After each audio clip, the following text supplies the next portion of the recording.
नमस्कार साथियों, स्वागत है आप सभी का फिर से एक बार इस ऑनलाइन यूट्यूब प्लेटफॉर्म पर। चलिए साथियों, तो एक और शानदार क्लास में आपके लिए लेके आया हूं। दोस्तों, अगर आप इस चैनल पर जुड़ गए हैं तो सबसे पहले इस आज की क्लास को लाइक कर दीजिए, साथ में आपके दोस्तों को शेयर कर दीजिए। अगर आप पहली बार इस यूट्यूब चैनल पर आए हैं तो सबसे पहले इस चैनल के बेल आइकन को प्रेस करके सब्सक्राइब कर लीजिए, जिससे आने वाले जितनी भी महत्वपूर्ण क्लासेस हैं उसका नोटिफिकेशन आप तक पहुंच सके। आपके लिए एक शानदार स्पेशल एमसीक्यू सीरीज चलाई जा रही है, जो कि आपके NCLEX, AIIMS नॉर्सेट, RRB, GMCH, CHO, staff nurse, इनके लिए बहुत ही महत्वपूर्ण एमसीक्यू सीरीज है। बच्चों, तो आज की पॉजिटिव एनर्जी के साथ में हम क्लास की शुरुआत कर रहे हैं। पेन और कॉपी लेकर आप बैठ जाइए और धाकड़ नर्सिंग अकेडमी के इस चैनल को सब्सक्राइब कर लीजिए। आज की एक शानदार क्लास का पहला प्रश्न आपकी स्क्रीन पर शो है, इसका हम जवाब पढ़ेंगे और एक शानदार एमसीक्यू आपके लिए महत्वपूर्ण रहेंगे, इनको आप नोटबुक में नोट करना न भूलें। चलिए, तो हम बन जाते हैं नर्स और अपनी भूमिका को निभाते हुए सारे प्रश्नों का उत्तर निकालेंगे और परीक्षा में आपको हूबहू ये प्रश्न देखने को अवश्य मिलेंगे। चलिए साथियों, तो the nurse is making assignment for the day, which client should be assigned to nursing assistant. आज का एक शानदार और महत्वपूर्ण प्रश्न आपसे क्या पूछ रहा है? The nurse is making assignment for the day. Nurse को एक असाइनमेंट रेडी करना है आज के लिए। Which client should be assigned to the nursing assistant. Nurse के साथ में जो काम करने के लिए एक और नर्सिंग स्टाफ है उसे बोलते हैं नर्सिंग असिस्टेंट। वो अभी नया नया आया है, तो उसके लिए नर्स इन चारों केसों में से कौन सा केस देगी जिससे उसका आज का असाइनमेंट उसे तैयार कर सके और उसकी वो केयर कर सके। चलिए, तो पहला ऑप्शन हम देखते हैं, अ क्लाइंट विद अल्जाइमर डिसीज। एक मरीज है जिसको अल्जाइमर डिसीज है, ठीक है बच्चों। दूसरा, अ क्लाइंट विद निमोनिया। एक मरीज है जिसको निमोनिया हो रखा है। A client with appendicitis. एक मरीज है जो अपेंडिसाइटिस, अपेंडिक्स का इन्फेक्शन है। A client with thrombophlebitis. एक मरीज है जिसको इन्फ्लेमेशन इन द वेन्स हुआ है। तो इन चारों में से कौन सा एक सही आंसर है, इसका चुनाव हमें करना है। तो चलिए बच्चों, तो जो पहला आंसर आपका है आज के इस प्रश्न का वो है ए। आपका जो राइट आंसर जाएगा वो क्या रहेगा बच्चों? ए। अब इसका हम कारण जान लेते हैं। तो देखिए बच्चों, अ क्लाइंट विद अल्जाइमर डिसीज, एक मरीज है, ये क्या होती है? क्रोनिक डिसीज है। क्रोनिक डिसीज तो है, लेकिन कैसी होती है? ये प्रोग्रेसिव है, धीरे धीरे ये बढ़ती रहती है। आपने मूवी देखी होगी एक, सैयारा। सैयारा तू तो बदला नहीं है, मौसम जरा सा बदला हुआ है। अब यहाँ पर एक कंडीशन ऐसी है, लेकिन यहाँ पर तो सैयारा ही बदल गया है। इसका कारण क्या है? क्योंकि एक क्रोनिक प्रोग्रेसिव डिसीज है। इसमें होता क्या है, इसकी मेमोरी लॉस धीरे धीरे होने लगती है।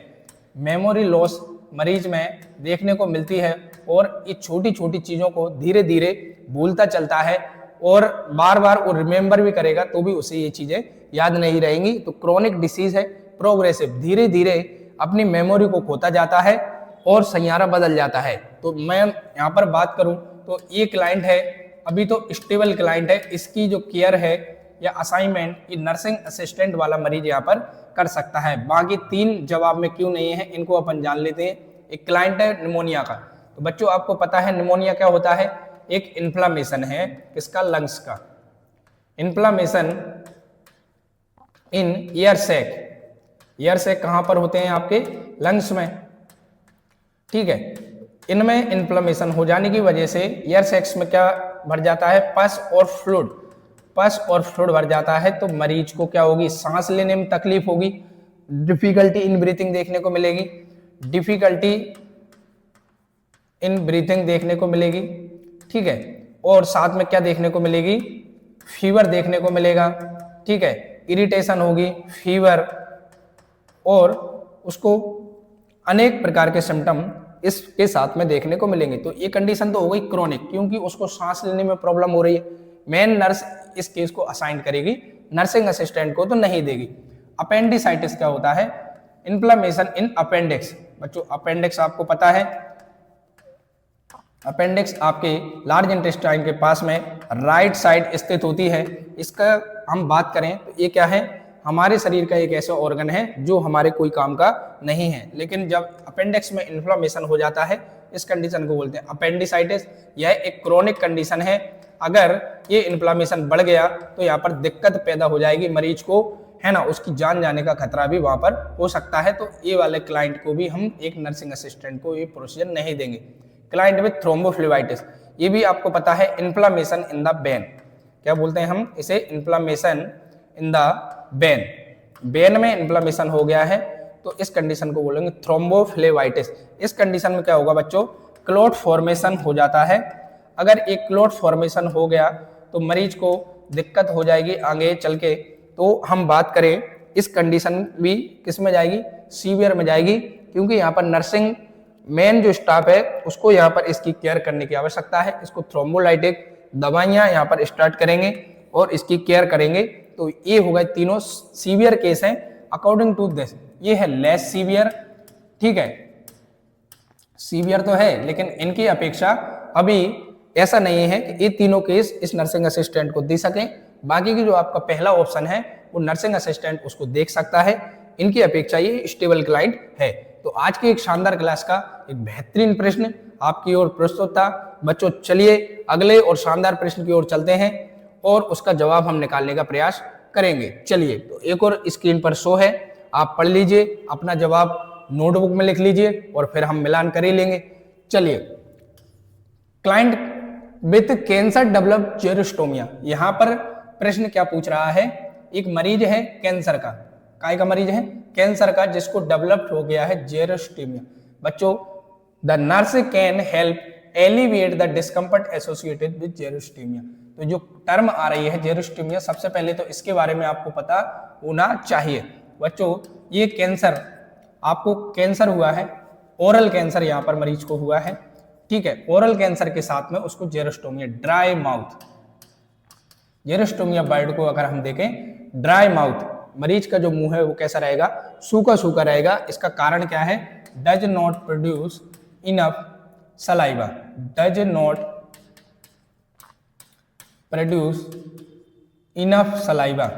इस कंडीशन में क्या होता है, जब मरीज को जेरोस्टोमिया जैसी कंडीशन हो गई है, उस दौरान मरीज में इनफ सलाइवा प्रोड्यूस नहीं होता है सलाइवरी ग्लैंड्स के द्वारा। इस कारण से उसका मरीज का मुंह हो जाता है ड्राई माउथ।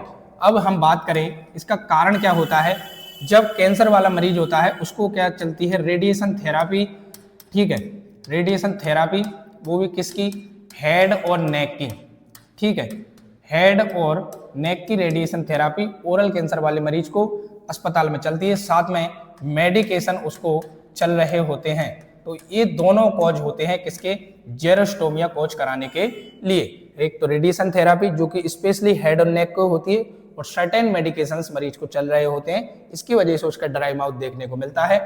अब हमें क्या करना है, कुछ ऐसा करना है जिससे उसका ड्राई माउथ ना बना रहे।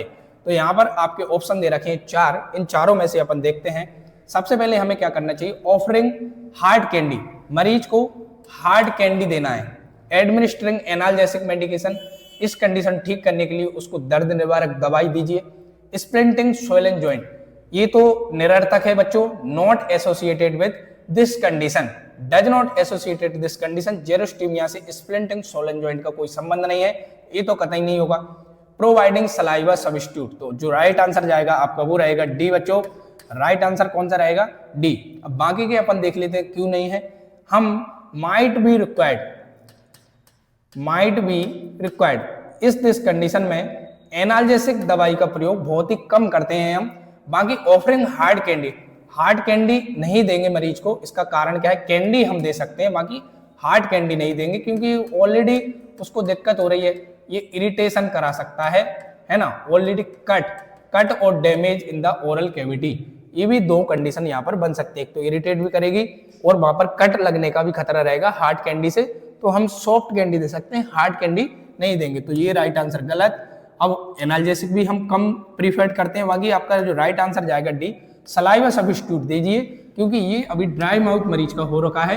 तो अभी हमें ये कंडीशन ठीक करनी है। बाकी की आप एनाल्जेसिक मेडिसिन अगर डॉक्टर बोलता है तो उसको दे दीजिए, हार्ड कैंडी बिल्कुल नहीं देनी है। चलिए, तो एक और शानदार प्रश्न परीक्षा में पूछे जाते हैं ऐसे वाले प्रश्न। आरआरबी और एम्स के लिए, नॉर्सेट मेंस के लिए और प्री में। ये धमाकेदार क्वेश्चन है बच्चों, कहीं भी आपको इस प्रकार के प्रश्न देखने को नहीं मिलेंगे। अगला और शानदार प्रश्न हम चलते हैं, और इस शानदार टेस्ट सीरीज में अगर आप जुड़ गए हैं तो इस क्लास को सबसे पहले आप लाइक कर दीजिए, साथ में शेयर कर दीजिए। चलिए तीसरा प्रश्न आपकी स्क्रीन पर है। प्रश्न क्या पूछ रहा है, a home health nurse is making preparation for morning visit, which one of the following client should the nurse visit first. एक नर्स है, ठीक है, वो प्लान कर रही है आज के लिए कि उसको मॉर्निंग विजिट करनी है। Which following client should the nurse visit first. इन 4 केसों में से उसे ऐसा कौन सा मरीज है जिसकी विजिट उसे सबसे पहले करनी चाहिए। चलिए तो अपन 4 केसों के बारे में जान लेते हैं। आपका आंसर आप नोटबुक में लिख लीजिए। अ client with brain attack, stroke with tube feeding. एक मरीज था जिसको ब्रेन अटैक आया था, स्ट्रोक फॉर्मेशन हो गया था, उस मरीज को ट्यूब फीडिंग है, ठीक है। अब स्ट्रोक की कंडीशन है, साथ में उसको क्या है, ट्यूब फीडिंग। ट्यूब फीडिंग क्या होती है, ट्यूब के द्वारा मरीज को खाना पीना दिया जा रहा है। चलिए खाना पीना उसको दिया जा रहा है, तो 2 कंडीशन यहां पर हो गई।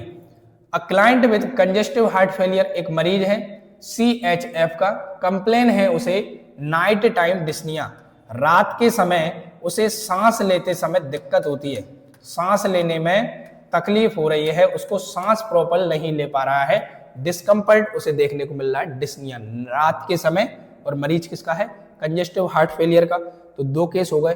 अ क्लाइंट विद थोरेकोटोमी 6 मंथ एगो, 6 महीने पहले उसकी थोरेकोटोमी हुई थी, थोरैक्स में कट लगाया गया था 6 महीने पहले, ऐसे वाले मरीज की विजिट करें। अ क्लाइंट विद पार्किंसन डिसीज, एक मरीज है पार्किंसन डिसीज वाला।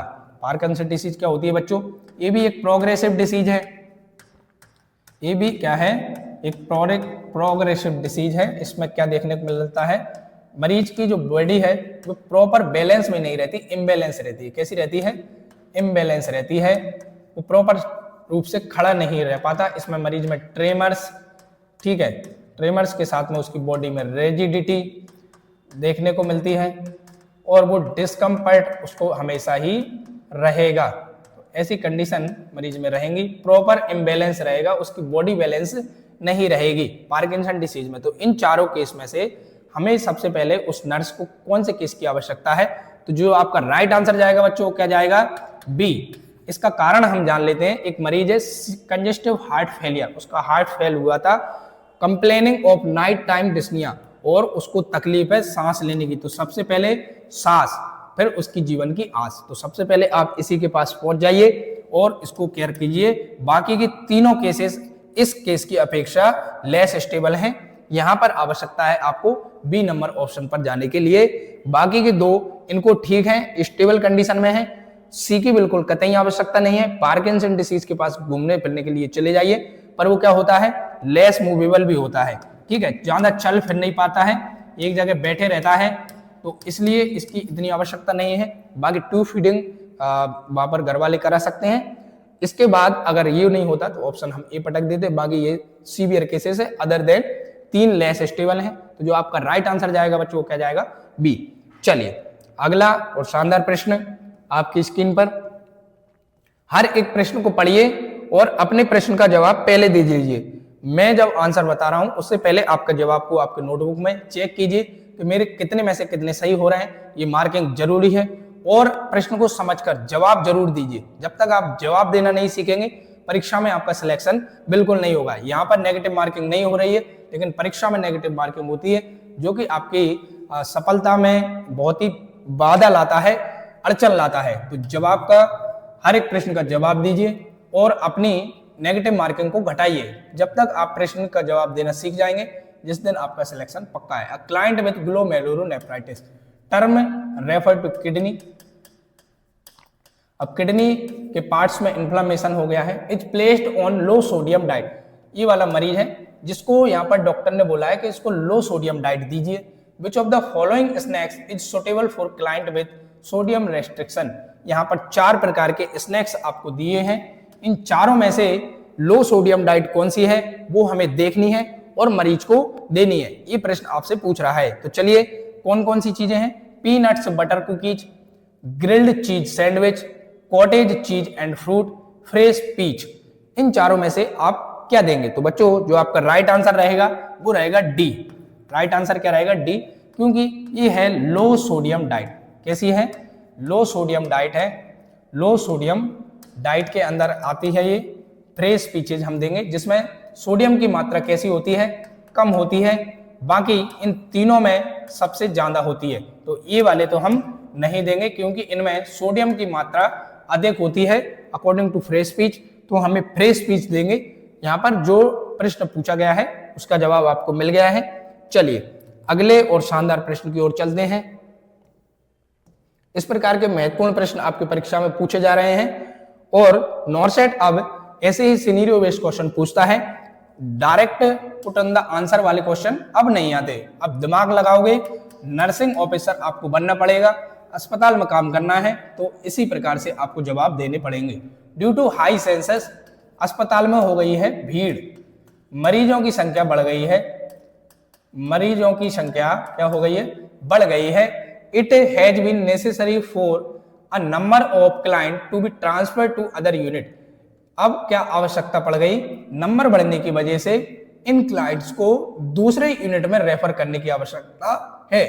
विच client should transfer to the postmortem unit. अब यहां पर बहुत सारे नहीं है, सिर्फ 4 ही केस हैं जिनको आपको इनमें से पोस्टमार्टम यूनिट में कौन से वाले केस को रखना है।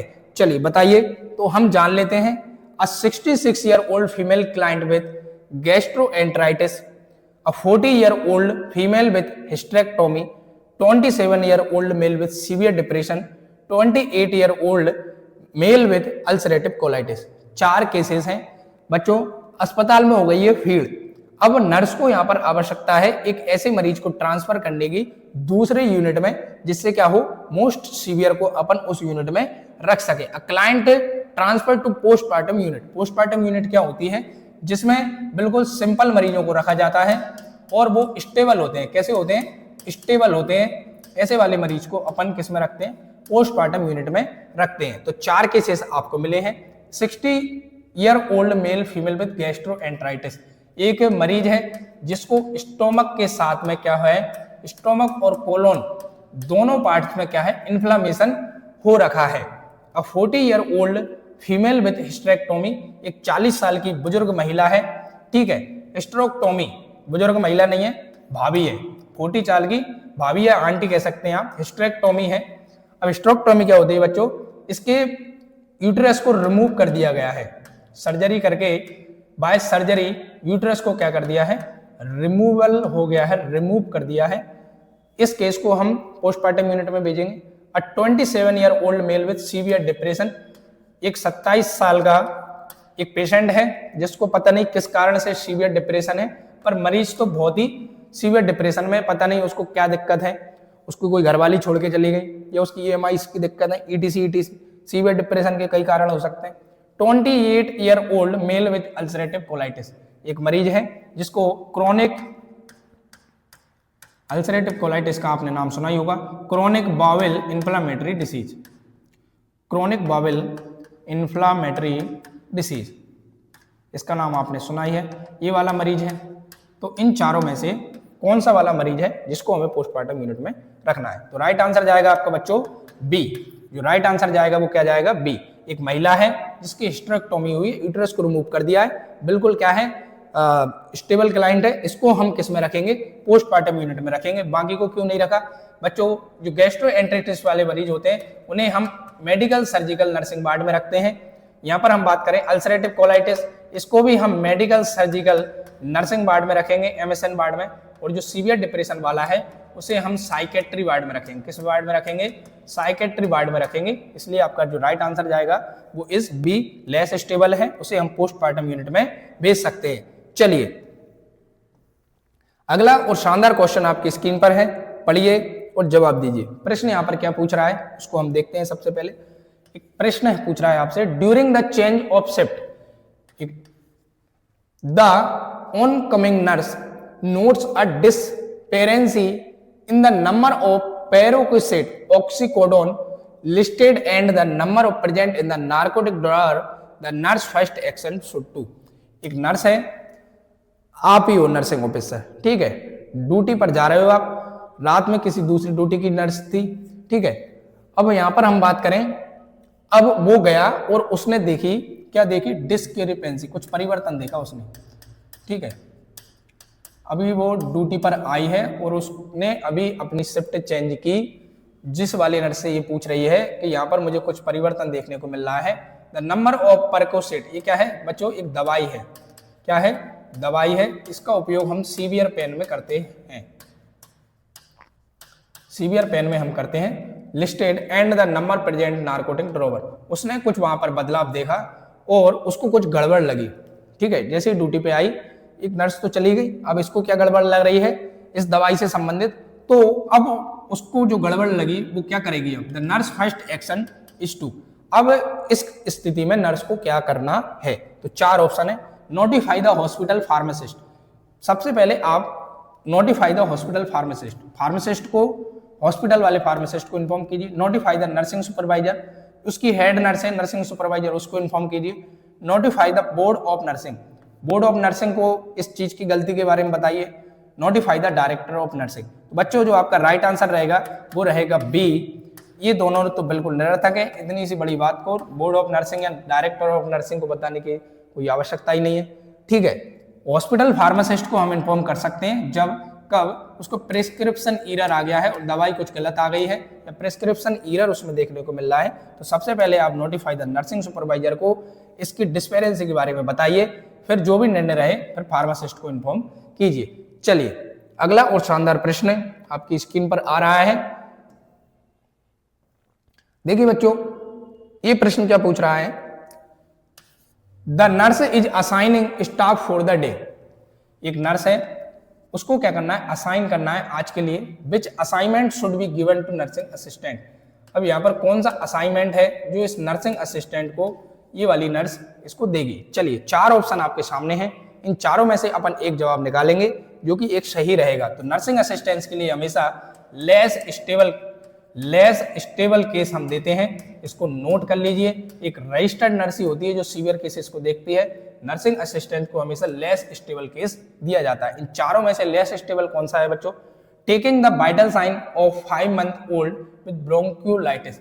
एक 5 महीने का नन्ना मुन्ना बालक है जिसको ब्रोंकियोलाइटिस, ब्रोंक्यूल्स में इन्फ्लेमेशन हो गया है, ठीक है। तो ये तो बहुत डिफिकल्टी कंडीशन है, इसमें उसको डिफिकल्टी ब्रीथिंग देखने को मिलेगी, ईटीसी। तो ये तो क्या हो गया, सीवियर केस हो गया, तो ये तो हम नर्सिंग असिस्टेंट को नहीं देंगे। तो राइट आंसर गया गलत। Taking the vital sign of the 10 year old with 2 day post appendectomy. एक मरीज है 10 साल का जिसकी हमें वाइटल साइन लेना है, ठीक है। 2 डे पोस्ट अपेंडेक्टोमी, उसके 2 दिन हो गए हैं, अपेंडिक्स का ऑपरेशन करके निकाल दी है, ठीक है। इसको देखते हैं अपन। एडमिनिस्ट्रिंग, ये लेस स्टेबल है, क्या है, लेस स्टेबल केस है, इसको अपन अभी देखते हैं। Administering medication to 2 year old बच्चा है विद पेरी ऑर्बिटल सेलुलाइटिस। ये वर्ड आपको देखने को मिला, पेरी ऑर्बिटल सेलुलाइटिस क्या होता है बच्चों, आईलेट्स जो बच्चे की रहती हैं उनमें इन्फ्लेमेशन और उसके आसपास इन्फ्लेमेशन देखने को मिलता है। तो ये भी क्या हो गया, सीवियर केस हो गया, 2 साल का छोटा बच्चा है, नर्सिंग असिस्टेंट को नहीं देंगे। Adjusting the traction of 1 year old, traction को हमेशा रजिस्टर्ड नर्स ही प्लेस करती है, नर्सिंग असिस्टेंट बिल्कुल उसे हाथ नहीं लगाएगा। और 1 साल का बच्चा है, फ्रैक्चर हो रखा है टीबिया का, तो ये भी सीवियर केस जाएगा। तो आपको अब राइट आंसर मिल गया होगा। तो राइट आंसर जो आपका है less stable is the B. हम उससे बोलेंगे कि भैया आप 10 साल के बच्चे का बीपी चेक कर लीजिए और इसका वाइटल साइन ले लीजिए, बाकी के तीनों केसों को मैं देख लूंगी। चलिए अगला और शानदार प्रश्न आपकी स्क्रीन पर आ रहा है। ये प्रश्न क्या पूछ रहा है, a new nursing graduate indicate in charting entire that he is a license practical nurse.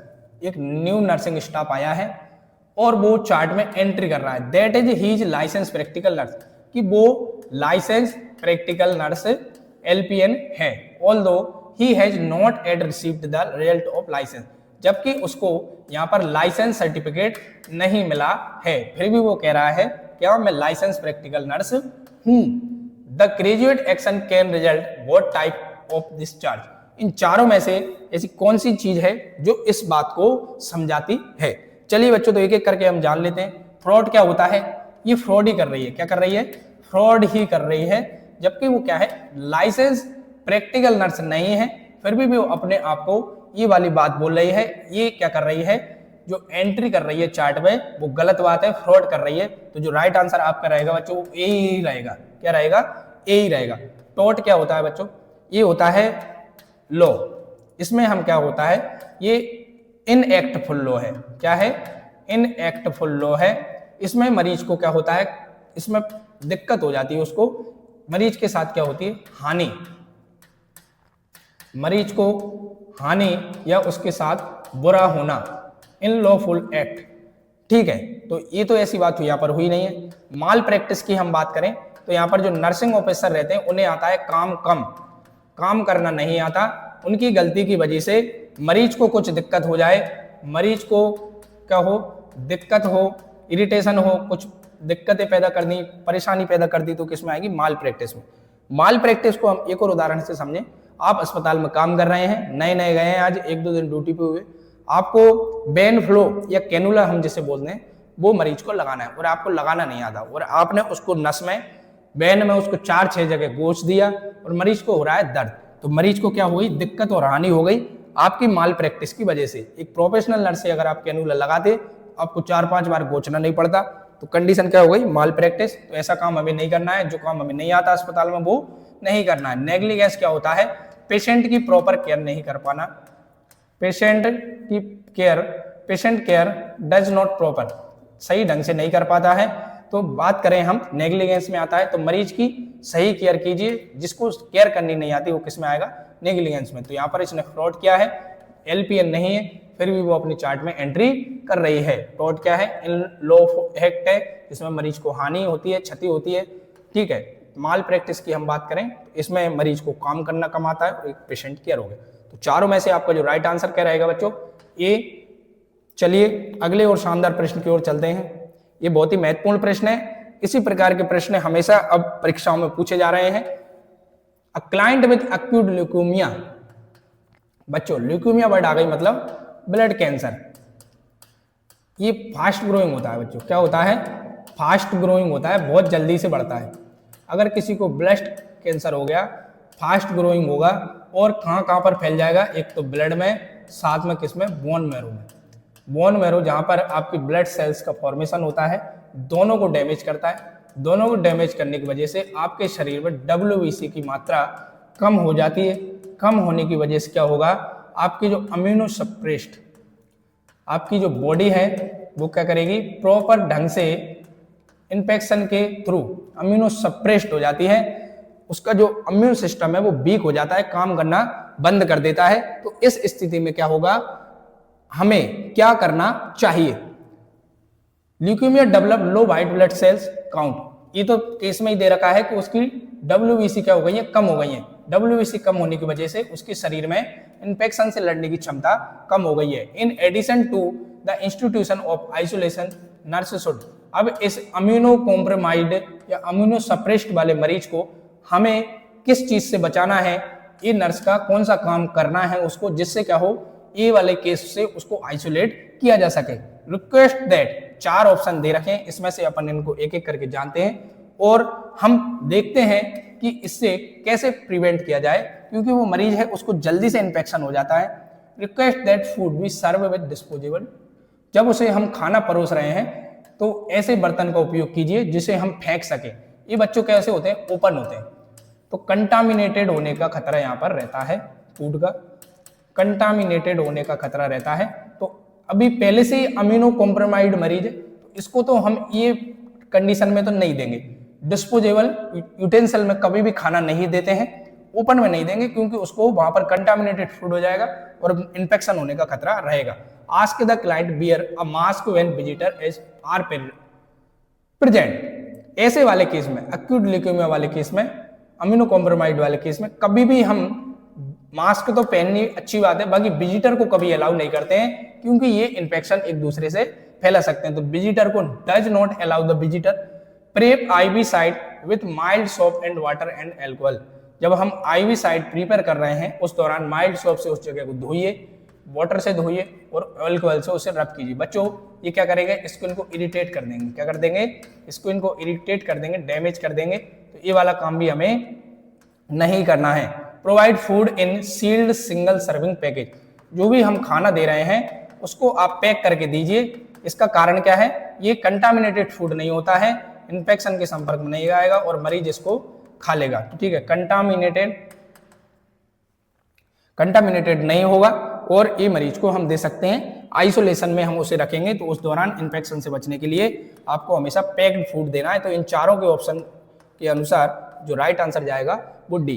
Condition आपको पता चल गई, एक्यूट ल्यूकेमिया क्या होती है। इसमें क्या होता है, फास्ट ग्रोइंग कैंसर सेल्स हैं वो फास्ट ग्रो करती हैं, जिसकी वजह से आपके ब्लड और बोन मैरो को डैमेज पहुंचाती हैं।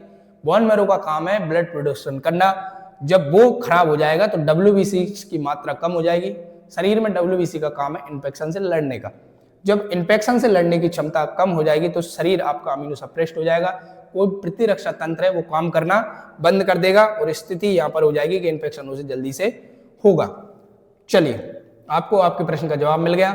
अगले और शानदार प्रश्न की ओर चलते हैं। प्रश्न अगला आपसे क्या पूछ रहा है उसका जवाब ढूंढिए। 70 ईयर ओल्ड मैन, एक 70 साल का बुढ़ा है, is recovering from stroke exhibit sign of unilateral neglect. एक 70 साल का बुढ़ा है, रिकवर कर रहा है स्ट्रोक एक्जिबिट साइन, एक साइन दे रखा है आपको यूनिलैटरल नेग्लेक्ट। बच्चों which behaviour is suggestive of unilateral neglect, एक साइन है स्ट्रोक एक्जिबिट का, उसमें यूनिलैटरल नेग्लेक्ट साइन के बारे में ही आपसे पूछा है। यूनिलैटरल बिहेवियर क्या होता है, इस टर्म का ही आंसर अगर आप जानते हो तो आप इस प्रश्न को ढूंढ लोगे। तो बच्चों इस कंडीशन में क्या होता है, जब मरीज स्ट्रोक से रिकवर कर रहा होता है और उसमें यूनिलैटरल नेग्लेक्ट जैसी कंडीशन देखने को मिलती है, तो उसके शरीर के एक तरफ का भाग क्या होता है, काम करना बंद कर देता है, उसको काम करना बंद कर देता है और उसको सेंसेशन फील नहीं होते। क्या नहीं फील होते, मोस्टली जो मेन इंपोर्टेंट है वो क्या है, सेंसेशन। उसको जो सेंसेशन है वो फील नहीं होते, जो सेंसेशन है वो फील नहीं होते। अब इन चारों में से अपन देख लेते हैं। अ client is observed saving only one side of his face, तो राइट आंसर आपका गया ए, दोनों साइड्स की सेविंग को फील करना चाहिए, लेकिन यहाँ पर वो जब सेव कर रहा है तो उसको वन साइड की ही फेस क्या हो रही है, ऑब्जर्व हो रही है, बाकी की दूसरी साइड वाली ऑब्जर्व नहीं हो रही है, ठीक है। तो राइट आंसर गया आपका A. A client is unable to distinguish between tactile stimuli, ये तीनों ऑप्शन बच्चों, the client is unable to complete range of vision turning his head side, a client is unable to carry out cognitive and motor activity at the same time, does not associated of this disease condition.